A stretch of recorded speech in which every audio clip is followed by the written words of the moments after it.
Here's an old classic from Donovan.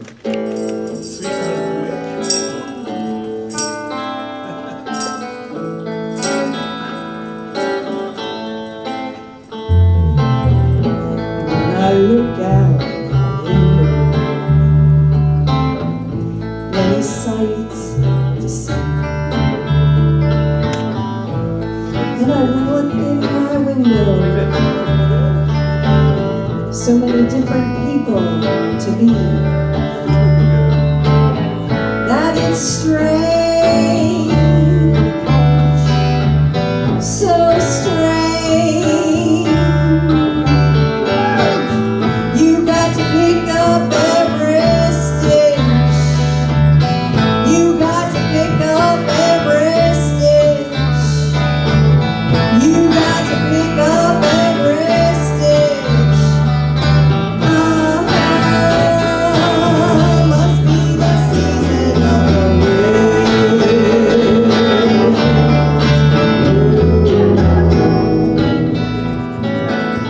Must be the season of the wind.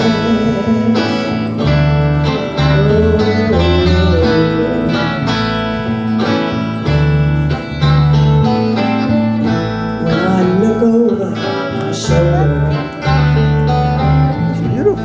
what do you think I see? Some other cat looking over his shoulder at me. And he's strange. Sure, he's strange. You got to pick up every stitch. You got to pick up every stitch, yeah. Beatniks are out to make it rich. Oh no,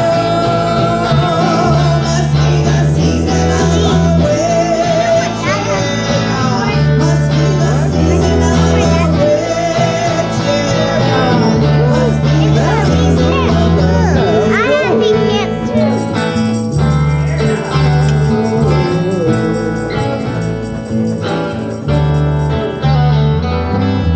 You got to pick up every stitch.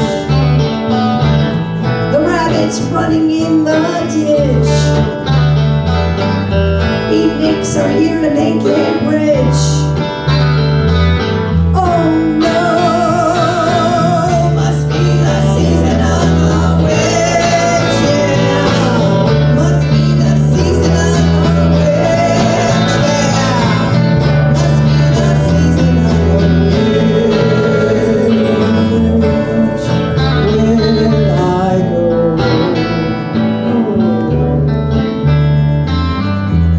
when I look out the window.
now what happens? I don't know. Okay, she said you gotta talk. Yeah. It's showtime for me right It's now. showtime. Showtime, get up and go time. Good morning, and welcome to Jubilee Circle. How is everybody today? Woo! All right. Seeing all these nice, beautiful, smiling faces. It feels good, and hope everybody out there in Jubilee land is doing well. Again, welcome to Jubilee Circle, a progressive spiritual place, where we hope to grow you spiritually, mature you emotionally, and grow you mentally. Yeah. All right. As you see, I am not Julie Buckley. Unfortunately, Julie could not be here this morning. Little Jess is sick, been up all night and he's sick and stuff, so she's nursing her baby back to health. So we're sending prayers and good vibes and good thoughts and all that good stuff to Jess and Julie this morning. Just a couple of announcements. Let's see.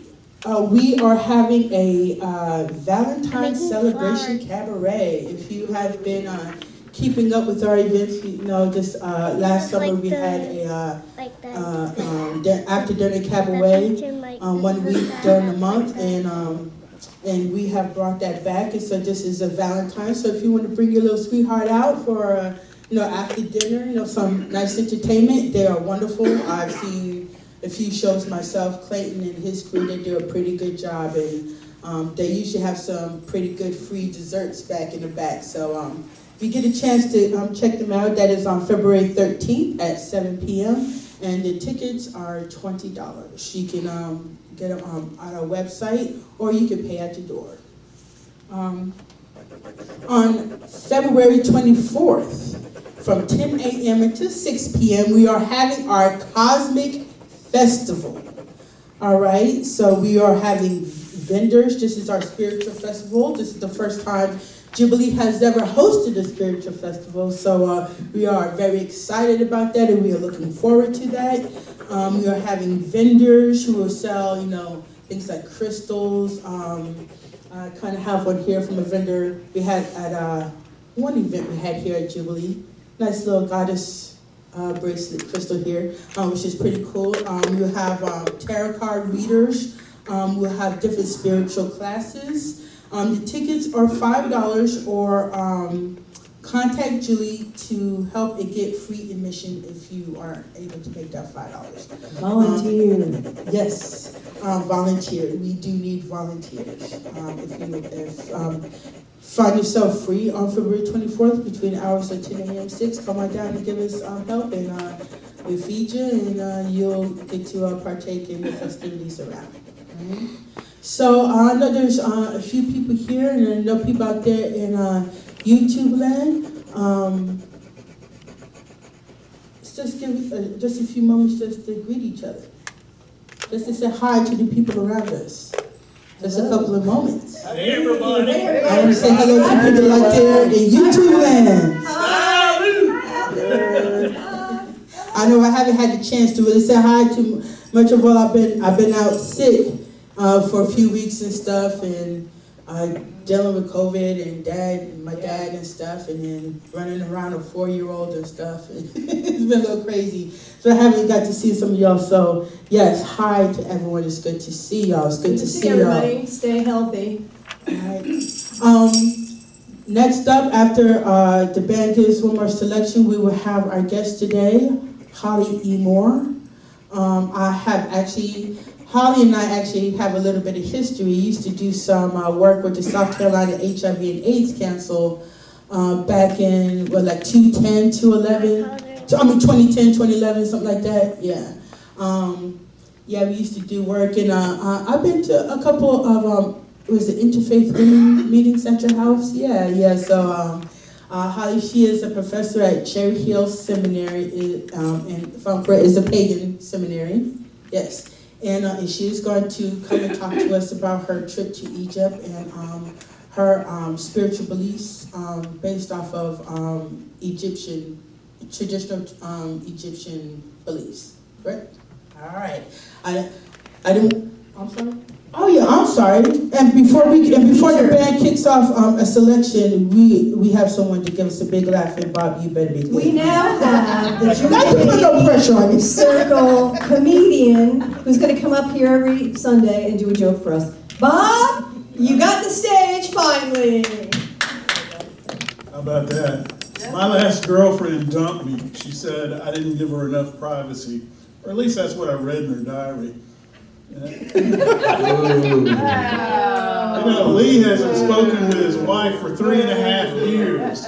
You say, why is that? He didn't want to interrupt her. And I'll be through after this. What did the sushi say to the bee? Wasabi. Everybody say, thanks, Bob. Thanks, Bob. That's for Beth DeHart. Beth, because he always told his jokes to Beth. I do like that laugh, so wasabi.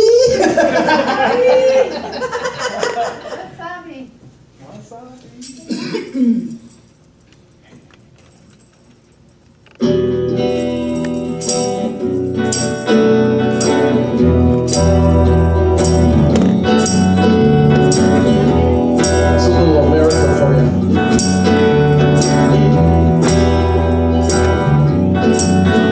On the first part of the journey, I was looking at all of life. There were plants and birds and rocks and things. There was sand and hills and rings. The first thing I met was a fly with a buzz and the sky with no clouds. The heat was hot, the ground was dry, and the air was full of sound. I've been through the desert on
taxis out there, I think.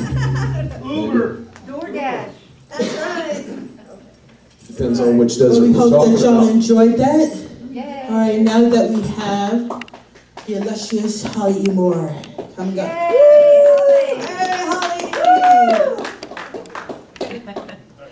It's great to be back with you guys. Thank you. And when I was here, I think in the fall, I shared about our trip to Egypt last year. Oh, I can't go this way. No. So I suggested that Julie have me talk about my spirituality because a lot of people have questions. What the heck is that about? Why do we do this? So this is a little talk I've given at some other conferences. Peron literally means house of life.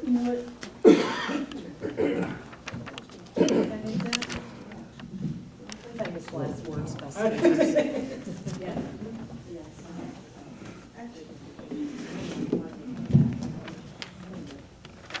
Where's my audio coming from, Lee? Camera. I think I can project. Unless we recorded it. Okay. Yeah, if that makes it a little louder, that's good. It's picking it up on the camera. Sure.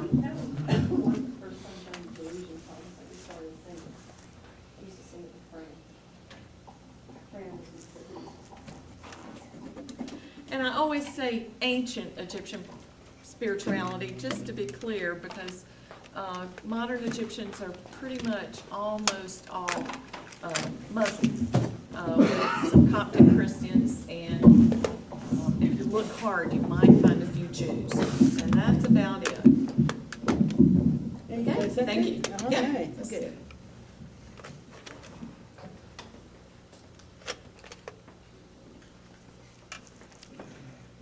Okay, so how did this pull me in? Well, I figured out about, I don't know, going on 30 years ago that I was pagan. I really didn't know what you called it or what to do or who to talk to. So it was a little confusing for a few years. But somewhere along the way, I had sort of a dream vision of this place. I was in a very quiet place alone, and there were 2 rectangular pools, and everything was very simple. I could hear water, and it just stuck with me. I won't say it haunted me because it wasn't like a haunting, but I wondered what it was. It seemed so real. And a few months later, I was somewhere surfing the internet, and I found a reference to a place called the Osirian. What? The Osirian, which is a Greek word that some early explorer gave it, meaning the place of Osiris. Some people also asked me about this goddess Sekhmet, but we'll come back to her later. So when I saw this, I started researching, and the Osirian is a pretty mysterious place. It's not like any other monument in Egypt, and they've never found much about it. Strabo wrote about it, and I can't remember what century he was doing writing. And so when they first discovered it in the desert, they said, oh, this is exactly what Strabo described. But they still don't know a whole lot about it. But it does have a water source, even though it's near the Nile. The water doesn't come from the Nile. It's in the desert, but the water comes from underground. And they've only found out in recent years that it is a fossil water aquifer, and it's huge. So the water comes out of this aquifer up into the Osirian, and when it's too much water, they have a passageway that drains down to the Nile. So I always thought of that as this place of refreshment and renewal, a spring in the desert. And so my little group is called Temple Osirian. Now, how do you understand ancient Egyptian religion? You have to start with the land itself, which of course includes the Nile River, which is said to be the longest in the world, because of course it starts way south in Africa. So these are some words. Ta is just the word for land. Kemet is what the Egyptians called themselves, or called their land, because it means black earth. When the Nile flooded every year, as it did for thousands and thousands of years, it brought down from the mountains in the south all this, black silt. And then when the flood receded, it left all that silt on the riverbanks for about a mile or so out from the river. So if you go to Egypt today, even though they've dammed it up with the Aswan Dam and you don't have that flood every year, you still have cultivation for about a mile in either direction, and then it just stops. It's like you can take a step from green across to the desert and then mountains in the distance. These are words, the common word for river was Itru, and Hapi would have been their name of that river, and he was embodied as a god. Now, the confusing thing, if you look at Egyptian stuff, is they call the southern part Upper Egypt. Like, we're about there down. And the northern part is called Lower Egypt. Anybody got an idea why that is? Because it's flowing that way? It's flowing down, that's right. You get down there closer to the Mediterranean and it actually becomes a delta, and it's more swampy. Another thing to know though about even in the desert, obviously there's some water out there. The water table is pretty shallow, so people could go out into the desert and dig a well and usually find water within about 10 or 12 feet, which could explain how Bedouins have survived all these years. Some important concepts are that those two lands, the upper and lower Egypt kingdoms, were brought together at some time in the distant past. And this became mythologized. So you see here on the right, this weird looking guy with the square ears. Nobody's ever identified an animal that could have been like. His name is Set, and he is associated with the desert, with strength and chaos. He's the bad boy of ancient Egypt. The other guy with the hawk head is Horus, who's also identified with the sun.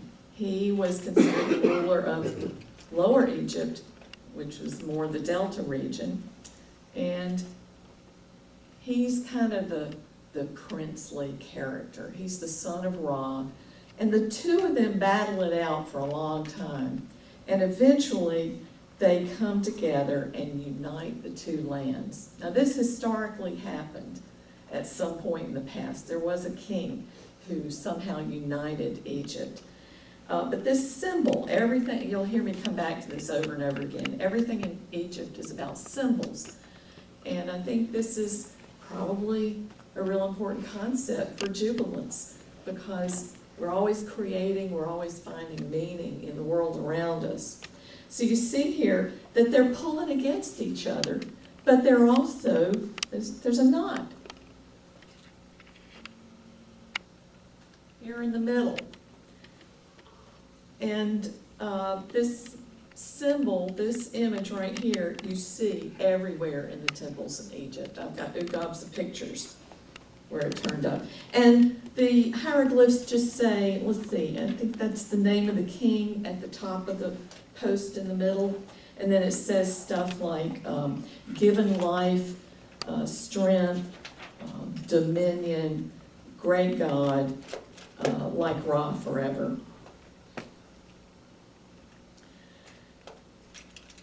To understand the flood, you have to imagine it before the Aswan Dam was built in the 60s, early 60s. I'd love to have seen that. They say that you could be in some parts of Lower Egypt and look around for miles and miles and see nothing but water. And this is an antique picture from probably the 1890s. So, how do we make meaning out of this stuff? Well, it took until the 1800s before anybody cracked the code, so to speak, and we're still figuring out hieroglyphs. But I'll tell you that a lot of the popular images, oh, what a surprise, they don't really represent the Egypt that I know. For example, this guy on the left, Anubis, Anubis was not a muscle guy. and not an action figure. Like a Marvel comic. Yeah. You know, keep in mind, this Marvel Comics is not trying to teach you ancient history. He was considered the god of embalming, which was real important for people who didn't want their bodies to get dug up in the desert by jackals. But we won't go into more detail about that. The main thing, though, that he was for people who were devout was a companion.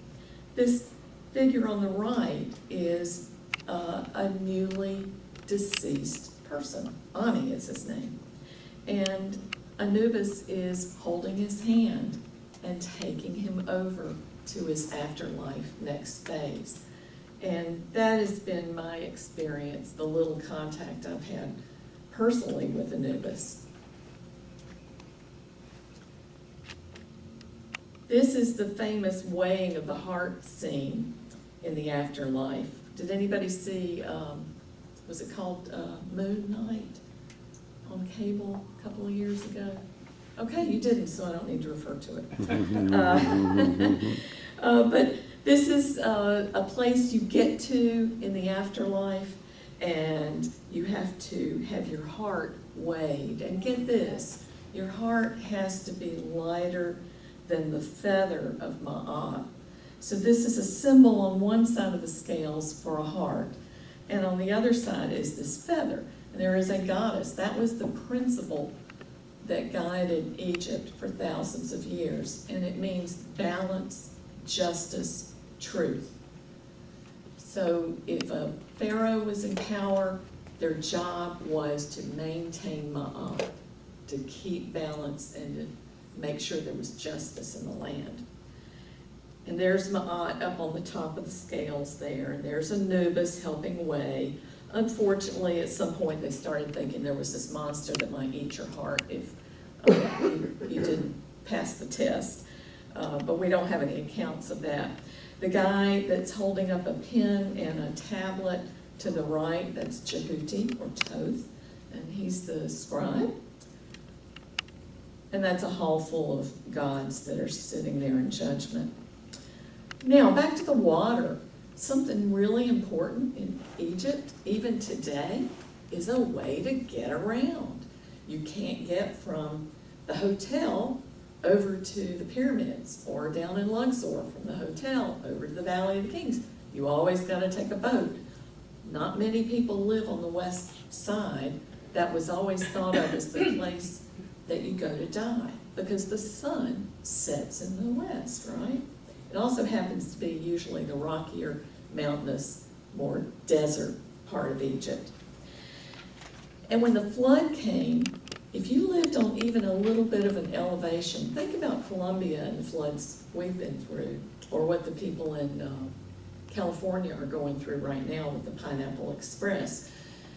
You might end up waking up one day and you're pretty much surrounded by water on a little hill the size of this room. So having a boat was maybe the only way you could survive, but you were probably, if you're like most people, pretty poor.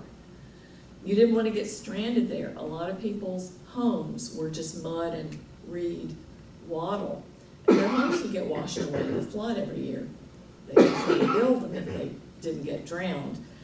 So some of the sayings that you see on people's tombstones, so to speak, were, I gave bread to the hungry, I gave clothes to the naked, I ferried the boatless.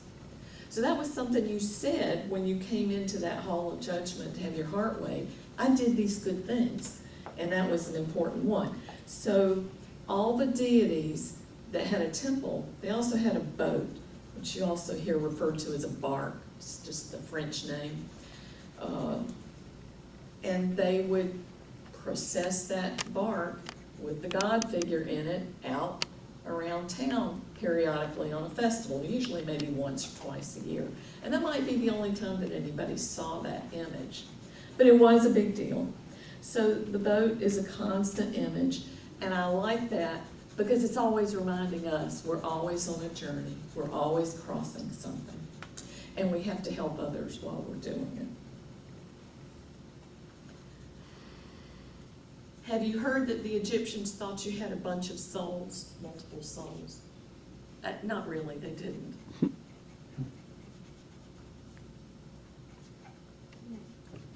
Some religious scholars will say that. They don't know Egypt very well. In the same way that we think of ourselves as having different aspects of ourselves, the Egyptians recognized different aspects of the self. So the Ba, the little guy with the wings up there in the top, he's hovering over the body of the person he just died. And the Ba is more like your personality. So they felt that they needed to preserve the body so that the Ba always had kind of a home base. And here's somebody saluting his Ba over here. We stood right in there and saw that. It's a lot prettier than what this picture shows. The Ka, you may have heard of. The Ka was this more like your universal life energy. And, you know, you could think of the universe restoring your energy, your Ka. There was also an aspect called the Akh. The Akh is when you transcended and you got to go live in the sky as a star. So an Akh is a transfigured. They also had some ideas about time because they didn't want to upset the Ma'at. Jet is, on the right, is what we usually think of as time. It just, you know, we don't know where it started and it keeps going. It's a straight line. Oh, I have these backwards. Ignore those labels at the bottom. Nehe was cyclical time. So you can think of the year, the seasons of your life. Those are all on Nehe time, whereas Jet is unchanging. Now they had a concept called first time, Septepi. When Temple Osirian does a ritual, we kind of continue to cast circle in the way that y'all call the directions. It's a little bit Wiccan, but that's okay. We like this idea of establishing sacred space since we don't have a building that's always kept sacred. So we say that we are in timeless time, a time of creation. And we say that all ritual happens in Septepi. All creation happens in Septepi. And Septepi is when the world was created and the gods and humans came into existence. This is another term that makes me think of Jubilee. Keper is a verb for evolving or becoming. So you've all seen the scarab beetles, right? Yeah. Well, this was the actual symbol for the word Keper, or the concept. And here's the guy on the right embodied as a deity. Right there. Mr. Beetlehead, poor guy. I used to watch a cartoon strip with all the Egyptian gods, and they all made, the other hunky guys made fun of him for not being able to pick up dates. But at any rate, you can think of these animal heads as like name tags. Remember what I said about symbols being so important? Well, when you see a figure, they may look exactly like the person next to them, but whatever their head is or what's on their human head, then you immediately know who they are. So Keper is a what we call a dung beetle. And I didn't know it, but we have them here in South Carolina. And sure enough, one of my members was sitting on her back porch in West Columbia one day, and she saw something moving in the yard. She whipped out her camera and she got a little bit of video, which she's lost since then, but I saw it. It was a dung beetle. They lay their eggs in, guess what? They roll it into a ball, and then they roll it across the sky with the motion of the sun. They all do this all over the world. So in ancient Egypt, Khepri, the god, was thought of as rising the sun when it rises in the morning, and it's evolving, it's becoming. And you might think of Horus, the hawk, as the golden sun being who's flying over the land and able to see things from a distance. And then Ra is the old sun god who descends at sundown because he's dying. And then he travels through the Duat every night and becomes renewed and emerges in the morning to rise again. So, y'all may or may not have an interest in this. This is part of my talk. If you, what do you want to do if you feel drawn to Egypt? I was a little bit embarrassed about it in the early years. I thought, oh gosh, everybody thinks they were Cleopatra in a past life.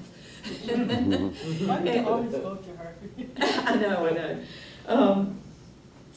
But, you know, I had these experiences like that vision of the Osirian, and I also had one of a great mother goddess, huge, with a lion head.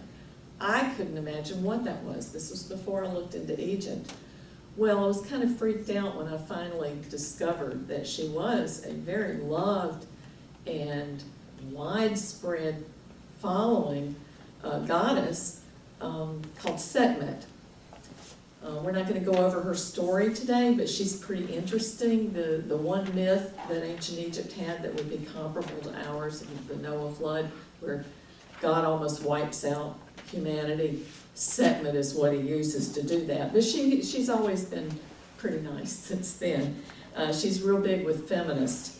Again, I don't know where that came from, so I do honor Sekhmet in my life. Some people feel a connection with the place.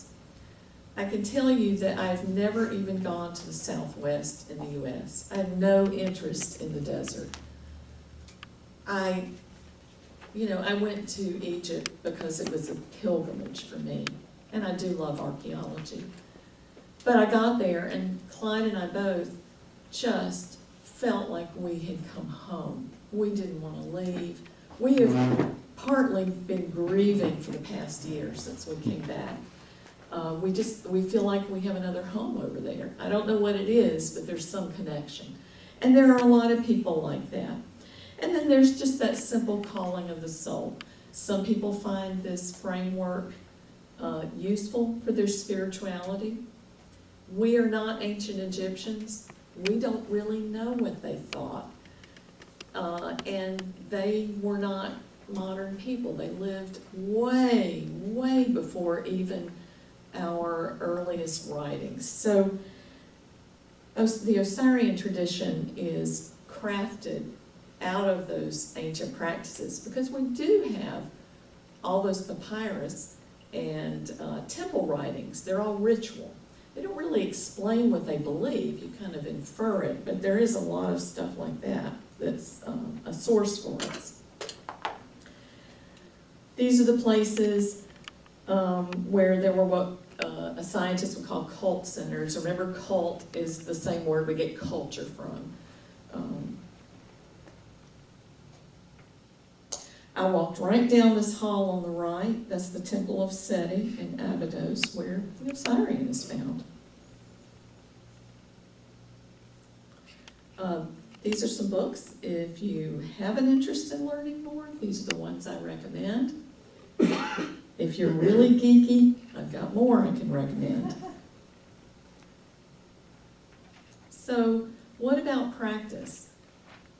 Well, we have developed rituals based on ancient Egyptian festivals and religious rituals that pretty much line up with the seasons, because, oh, guess what? No matter where you live, you've got summer and winter solstice, spring and fall equinox, and those, almost every culture around the world has got something that observes those changes in the season. I have an altar in my house. Actually, I have a couple of them. I have daily devotionals I do. They're brief, but they kind of keep me grounded and centered. And I study the Medu Neter. Those are the sacred words. I've been studying hieroglyphs for about 12 years now, and that's an adventure. And I will say, they're symbols, you know. They're also alphabetic, they're both. And after I started studying hieroglyphs, I noticed that my dreams were richer, my intuition seemed to kick up. So obviously, I guess there was a Jungian thing going on there, that it was stimulating my brain and my imagination. But it is a challenge learning any ancient language, especially one that's not based on Latin like ours are. So as I said, there are different cult centers. So there are different versions of a lot of these myths. This is the goddess Nut. She is the sky. She's not the sky goddess, she is the sky. And you see those red dots going across her body? That's the sun, because this story says that she swallows the sun at sundown, and it makes this journey all night through her body on this boat. And then she gives birth to it again in the morning. Yeah. This is what we used to do at my house. It was a lot of work, but it was really beautiful. The drapes went over the whole room, and you went in through this fabric. So, and this is a sunroom with closed doors. So you were really in this atmospheric place, and we call this Lights of Nut. We've actually done this for Interfaith Harmony Month for a good many years. The woman on the left, no, it's not Mary and Jesus, but I bet that somebody who started painting the Madonna had images like this to go by, because this was so common. This is Isis nursing Horus, her son. And you also see images all over the place of a goddess who would be breastfeeding a king. And that might be startling to us to see these odd pictures, in fact, especially when it's a cow, Hathor. But this was thought of as the divine goddess giving her life substance to the king to make him divine like her. So these were important symbols. The woman on the right is the goddess Ma'at. Wait, I'm sorry, that's Isis. I can tell because she has a throne on her head. It's cut off in this picture. But her name tag, so to speak, Set is place, or Aset. And that was her name, Aset. So she's always the one that's standing behind a king, or the queen in just a very few cases. She's got her arms around them from behind. And you weren't really considered the ruler until Isis had seated you. Get it? So she's real important. We honor her in the spring. There were many festivals around Isis in ancient Egypt. To this day, we do this at the spring equinox. And guess what? There's a national holiday. If you go out and look at Arabic news, you'll run across articles about this national holiday in Egypt. Is considered secular now, has been for centuries, probably since Islam came in. It's called Shem El Nassim, sniffing the breeze. And they eat a little onion, and that's supposed to help you get pregnant. Guys don't eat the onions. And they decorate eggs, they dye them red. And they eat this nasty pickled brined fish. I can never remember what it's called. One of our guides, I asked her, do you really eat that stuff? And she just laughed. I said, I've heard that if it doesn't kill you, it'll make you stronger. She said, yes, that is true. So we have smoked salmon and all the makings for lox and bagels and chocolate. You have to follow raw fish with chocolate. So we're going to Americanize this a bit. That's right. It's called syncretism. This is something that the king did regularly. He's offering this little statue of, see the feather on the woman's head? Can you guess what that is? That's Ma'at. And this was a ceremony he would do lots of places where he visited and probably lots of times throughout the year. And he's offering ma'at to the gods, which sounds a little counterintuitive to us, but what he's doing is he's demonstrating that this is his primary concern, to maintain balance, justice, and truth.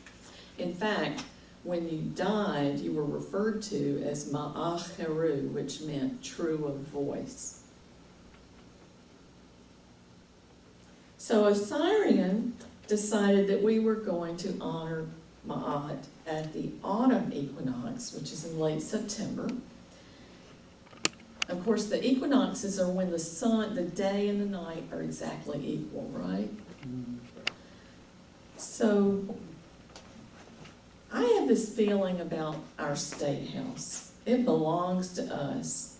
I went up there one time for a rally by a certain very political evangelist. And as I stood chatting with one of the many chaplains that were on site with their red tags, he said, you know, if you stand just right over here on this part of the sidewalk, you'll be legal. And I said, I beg your pardon? He said, well, we have the permit for this property. And he's pointing to the sidewalk there in front of the State House at Jubilee. Well, it had been a friendly conversation up till then, and I said, I beg your pardon? This is a public space. This is my state house. Not only that, but I live here, and I'm not going anywhere. And your tax dollars paid for it. Amen, brother.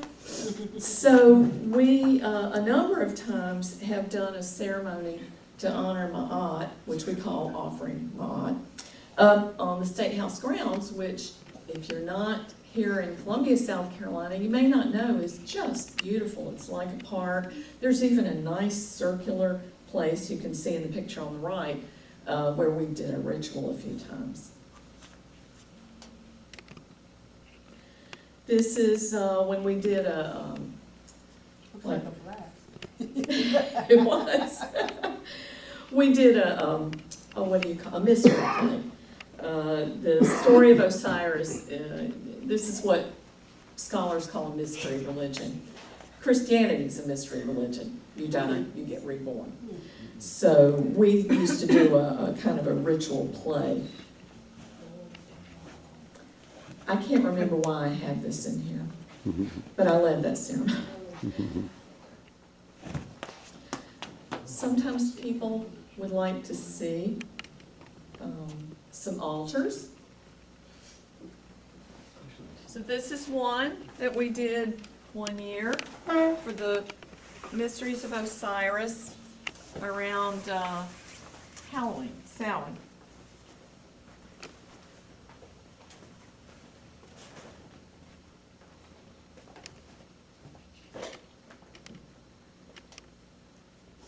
And you can see there is Jehudi over to the right. There's a pomegranate on the plate, which is associated with the afterlife because of the myth of Persephone. Did it have a Greek influence in there? Well, I think somebody brought that to it. That was at a cups Okay. ritual. But pomegranates are all over the place over there. Okay. This is, you can see another picture from that Lights of Newt. The altar on the right was one by a dear friend of mine who was, we call ourselves Kemetic. He was a real serious Kemetic, what we call Reconstructionist. He tried to do everything exactly like they did in ancient Egypt. I wasn't about to start sweeping the sand in front of the altar. But you can see he's got offerings there, bread, fruit. I believe that's beer and wine because that's what they did. You know, beer until maybe the 19th century was considered a nutritional thing. You got a lot of vitamins. It still is. Of course. Well, the water was hazardous to drink. That's right. The water was not always safe. So you would get your rations as a soldier as bread or grain or flour and beer.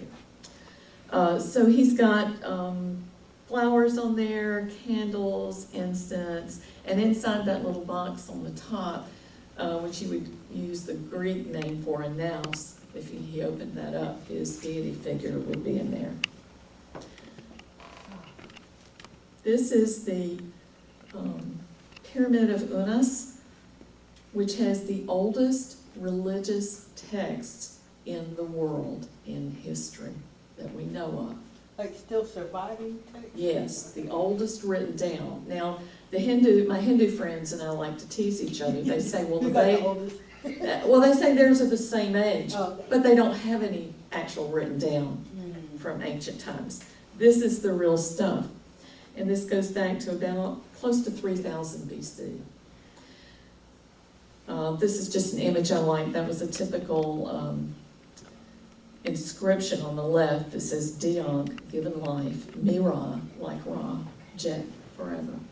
Oh, it's written on the wall. Those are hieroglyphs. Oh, And this picture fooled me for a long time. When I got into this room a little over a year ago, it was so much smaller, but that's because I found out this doorway is only, I don't think it might be 4 feet tall. You have to go in there stooped over like this. so they probably took the picture kind of stooped over, which makes it look bigger. Well, and if you don't know that that's, and that's the way a lot of these things are, the Great Pyramid's the same way. You climb up forever and ever, like 5 stories, and you have to be bent over. It's challenging physically. But this fascinates me because here you've got full-blown hieroglyph text, and I have read these. It's called the pyramid text because then these got pulled from and used. The Book of the Dead uses material from here. All those inscriptions, everywhere you go, it pulls from this stuff. But they couldn't have made that stuff up on the spot. So I figure hieroglyphic writing goes back several hundred years before that at least. Now, Jenny Barfield, do you remember her? Did you go to the Lutheran Seminary? Mm-hmm. Okay, yeah, okay. She and I had lunch one day, and I said, Jenny, I'm so excited.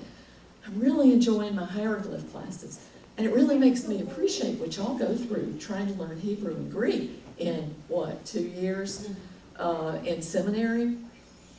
I said, this is a challenge. And one thing I'm finding out is that translation is a whole different ball of wax. I mean, these words are not what we think they are. She said, that's what I always tell my students at the seminary.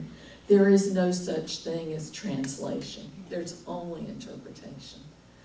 I think that's really important for us to keep in mind with any sacred text, that we want to honor it and respect the integrity of it, but it doesn't have to be a law in itself. It was written a long time ago in most cases. So this is a prayer that we often use in Osirian, and I think it's a nice way to open something or close it. So I want to share it with you.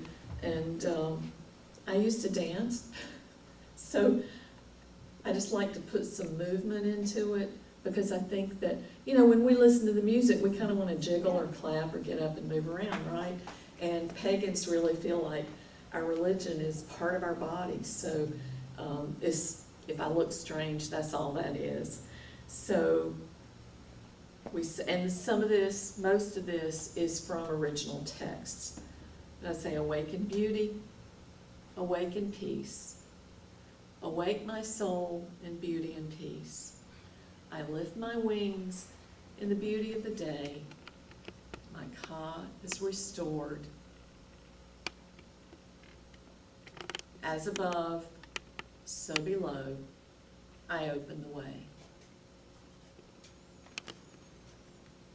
And that is my religion in a nutshell, a tiny little nutshell, pistachio, if you will. And I'd be happy to answer questions now or afterwards, whenever you'd like. Okay, so in the Egyptian tradition, is God let's say like you said that there was a god of embalming.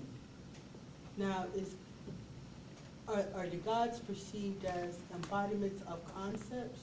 Or are they like real, are they believed to be real? Camille You wants to understand what I'm know, saying? are the gods the embodiment of concepts, or the actual entities? Yeah. I would say all of the above. Okay. And pagans, you know, we come out of Western culture. It's really difficult Yeah. for us to conceive, first of all, of polytheism. That's just a mystery. Most people think you are truly backward if you're not monotheistic. But that's only I don't think that's true at all. it's a recent development in human history, very recent. So there are pagans who think that their gods are individual things, beings, and others who think that they're kind of archetypal. I feel like I'm not going to understand all this stuff until I'm on the other side, and maybe I won't even then. I can only go with what I feel I've learned and experienced. But they're real to me. It took me many years, probably still evolving out of my Christian and then Unitarian background. To the day you die, probably. Yeah.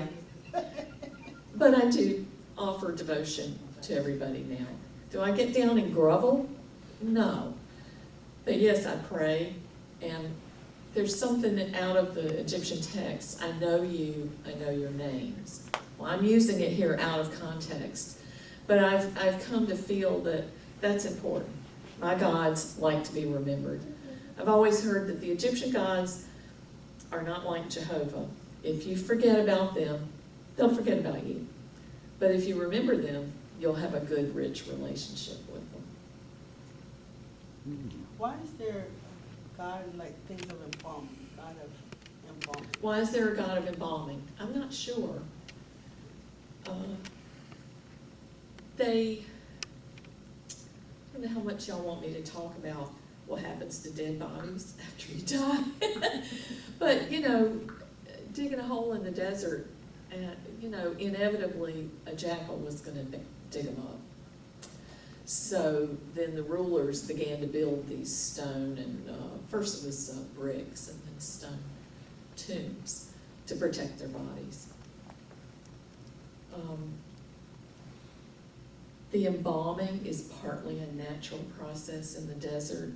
There's something called natron. It's sort of a thing between baking soda and salt, and there's a whole lot of it in some of the areas, and so they would pack the body in that salt and let it dry out. Also, the soil's supposed to be somewhat radioactive in Egypt, and that's one of the reasons why the mummies were so well preserved.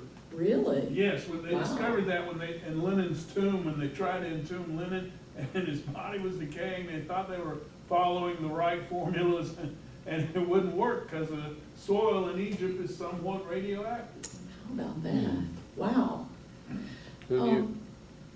So, but the thing is, remember that it was only when the Age of Reason came along a few hundred years ago that people began to separate out religion and science and history. Not just the Egyptians, but people all over never sorted those out.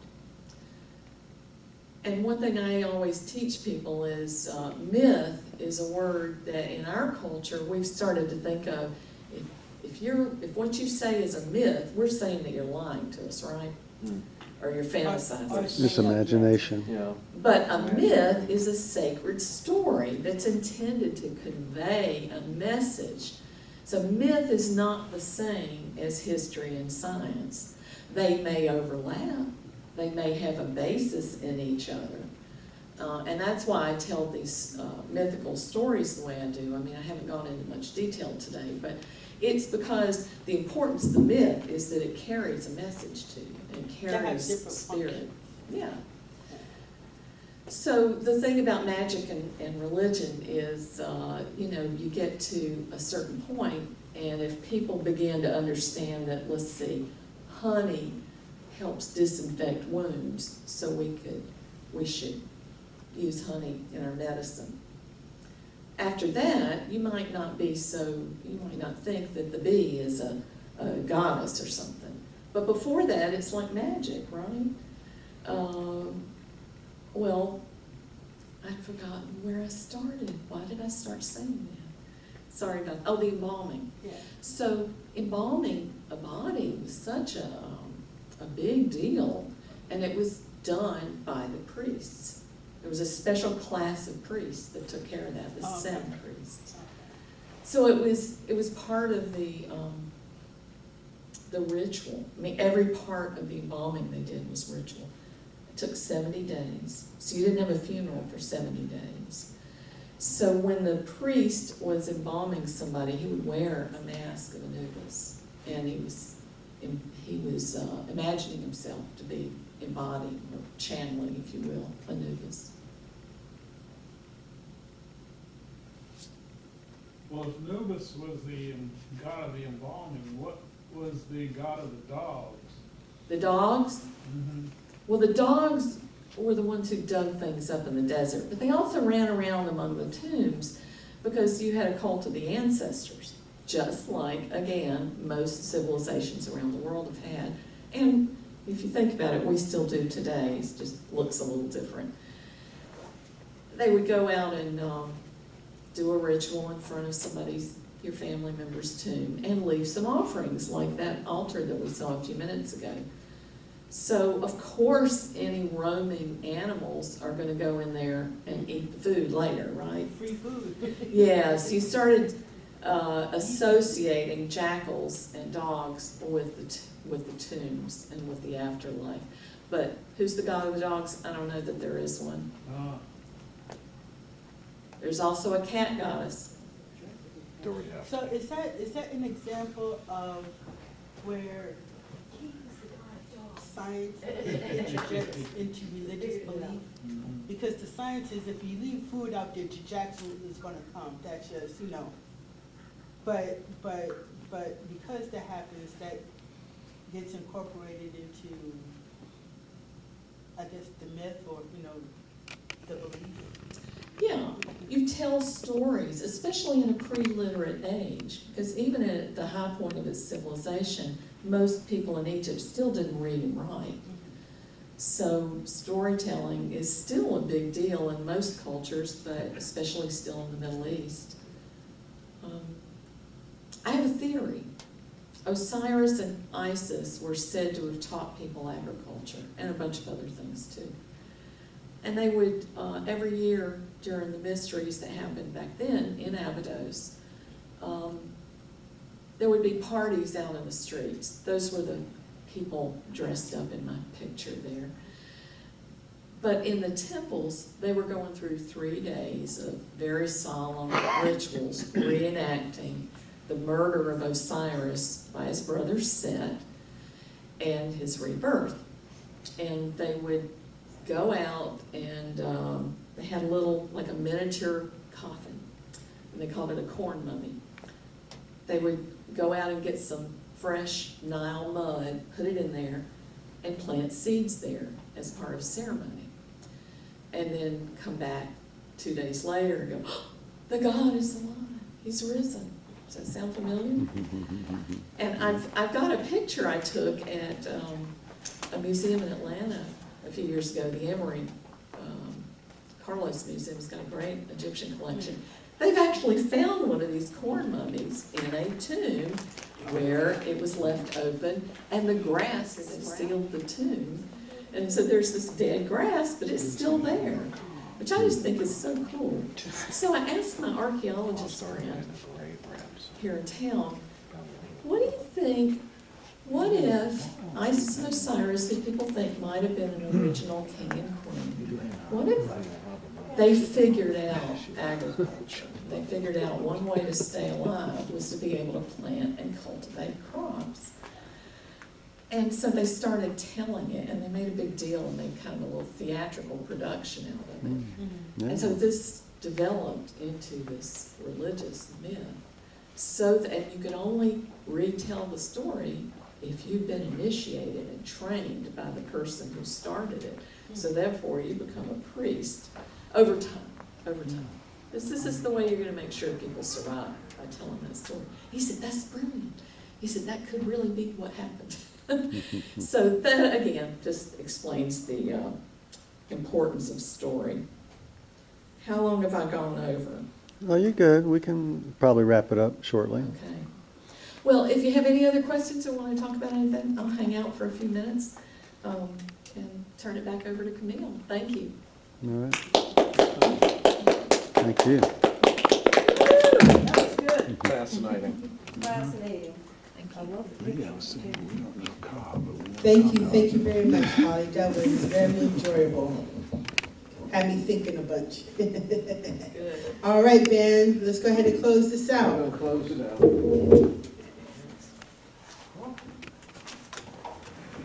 I think we lost the bass player. Yeah, you lost the bass player. Get up there and play the bass. Paging Keith. He's saying goodbye to his daughter and son.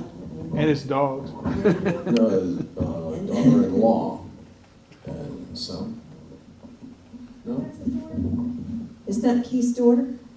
Granddaughter. Granddaughter. Oh, the big one is his granddaughter. Yeah, his daughter, yeah. Yeah. Sorry. Is that daughter-in-law? Is that, No. No, it's his daughter. that's his daughter? Yeah. Oh, okay. Her name is Allie. Oh, okay.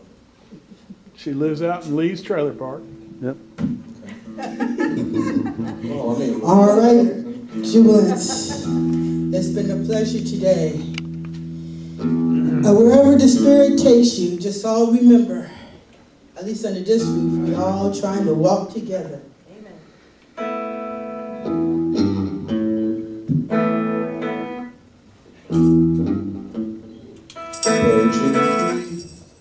Here comes the god of dogs, Keith. Key. I had to take care of my family. And the Meaning god his of dogs. family, Keith Edwards Sr. Meaning his dogs. That's his family. Humans are just a little side thing. Yeah. Did you say this quote here? I can't see. And remember, if the only prayer you ever say in your entire life is thank you, that will be enough. Thank you. Oh, yeah. Oh, yeah.